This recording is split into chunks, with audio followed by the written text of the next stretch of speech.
Christopher Hitchens. Let's go to Cambridge, Maryland. Good morning. Good morning. Good morning. Thank you very much. Mr. Hitchens, I have 3 direct questions, short questions for you, please. Do you feel that Israel has a right to exist within secure borders?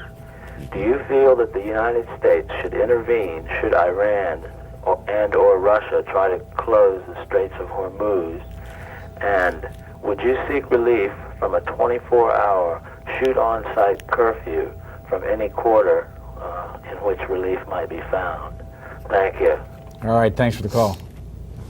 Very good questions, and I think I know what you're trying to pin me down on. On the first, yes, I do, but I think the securely recognized borders should not allow for Israeli colonization or occupation of the territory of its neighbors, which is what it's doing now. The right to exist argument has been used now to the point where what it's going to mean is that the Israel you're talking about will include the annexed and illegally occupied West Bank. So the right to exist argument is going to rebound on those who use it unclearly and who don't say what they mean by Israel.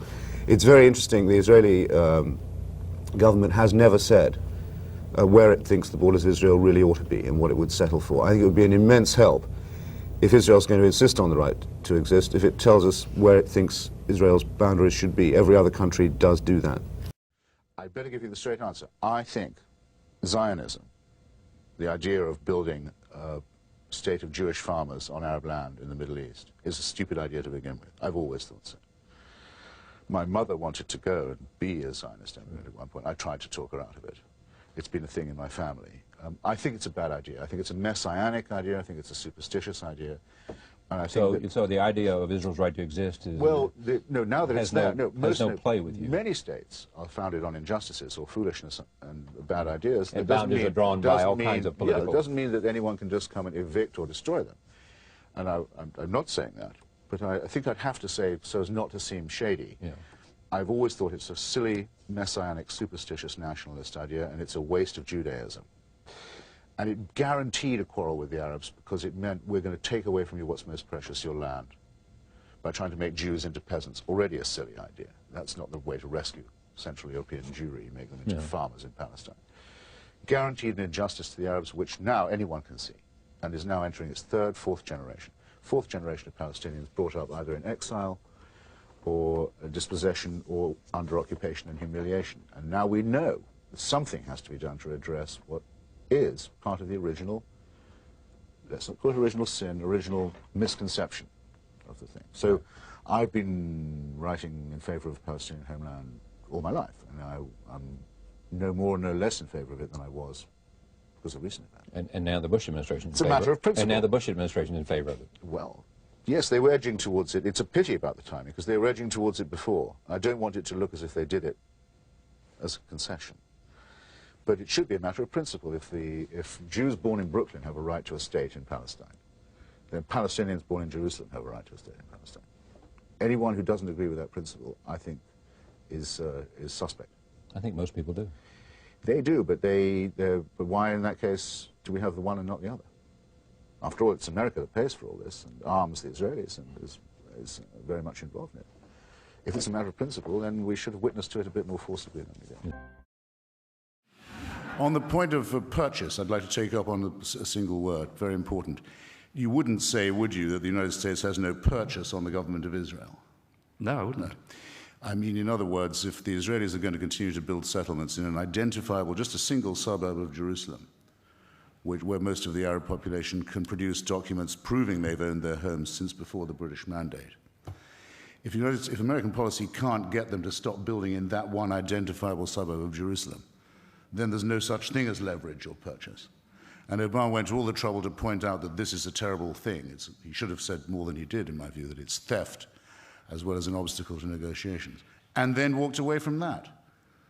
So that a punk government like that of Netanyahu, under the influence of a ratbag religious party, the Shas party, crackpot Orthodox party that happens to run the Ministry of Housing, is allowed to humiliate the United States, not just in the person of its vice president, who was there at the time, but its president and its Congress and its voters. And immediately the president backpedals, and now he's being attacked by some leading American Jewish organizations as being, in principle, anti-Israel. So he's had a fight with one of the Democratic Party's most important voting blocs. He's done nothing for the Palestinians, and he's made himself look like a jerk. This is not impressive.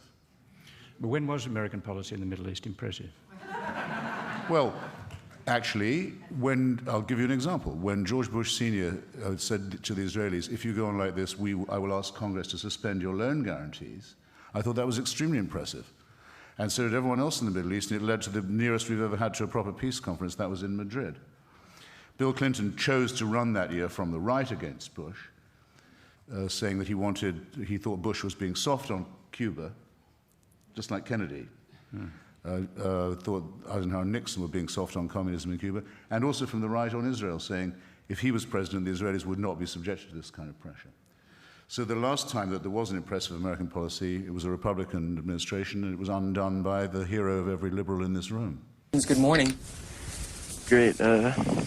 I like your type of argument. You basically have intellectual discussion instead of a screaming argument. I'm a libertarian. I'm basically on the opposite side of the spectrum as you. But I wonder if you could clarify a couple things for me. I believe Palestine was the entire area covering Israel and Jordan. I wonder if you could tell me at what point the Palestinians went to Jordan, and I realized they were kicked out when they blew up some passenger jets or something. And are you familiar with that? Yes, I think more than you are, by the sound of it. I'm not sure, well, go ahead. Basically revolved around the Palestinians that were from Israel. I don't understand if there's 22 Arab states, why they have to take over Israel. Well, there are 49 American states. If someone told you you couldn't, apart from the one you're sitting in, if someone told you actually we would rather have your bit of Los Angeles for ourselves, from now on, this will only be, you can only be a landholder or a householder here if you profess the, let's say, Muslim or Buddhist faith. Otherwise, get out. This bit's ours. You're happy to go to Colorado on that basis? I don't think so, and I think if you think about it, you wouldn't insult anyone else by treating them, their society or their country as disposable as that. The Palestinians do not feel that God gave the land to someone else and they therefore have to be flung out. And I completely agree with them. They've every right to resist that ridiculous proposal. Cape Cod, Massachusetts. Go ahead, please. Good morning. A question for Mr. Hitchens, please. You're going. You're on. Ask away. Do you believe it's healthy for the United States to be so much influenced by Israel? We are a large country. They are very small, but they have much influence in the media and especially in politics. Thanks. Well, believe me, I know, I believe I understand the question, and there are various tones of voice in which it can be asked, and including a tone of voice that I don't like, that suggests that there's a sort of covert Jewish hand that directs U.S. policy, which is not true, and very often clusters with other forms of unpleasantness. I do think that the United States gives far too great a proportion of its military aid budget to Israel and in return asks for insufficient Israeli responsibility. The Israelis are the custodians of the West Bank via an act of war, which their occupation of it is not recognized as legal. I've already said what I think should happen about that. There should be a West Bank state. The United States could make that difference. You could say to the Israelis, we will defend the existence of a Jewish community or a Jewish state in Palestine. We will not underwrite it becoming an expansionist and colonial state. If you want to do that, you pay the difference yourself. That alone would have probably solved the problem by now. And I do wish, yes, if you want to put it like that, that there was more cogent discussion along those lines in both the media and in Congress. And as for the Israelis, everybody knows that, because I mustn't seem to duck that question, because I know how toxic it is, everybody knows that if you want to occupy people against their will, if you want to be the governor of another people who haven't chosen you, you will end up visiting terrible cruelty on them. There certainly cannot be a humane occupation. The majority of Jewish people in the diaspora and in Israel have for a long time favored a two-state solution to this problem. It's a national question. It's a land question. This is also the expressed view of the United States Congress, of American Jewry, of the United Nations, of the European Union, and of the Palestine Liberation Organization. It's what the majority of people involved in this view want. Why can't they get what we all want? Why is it made impossible?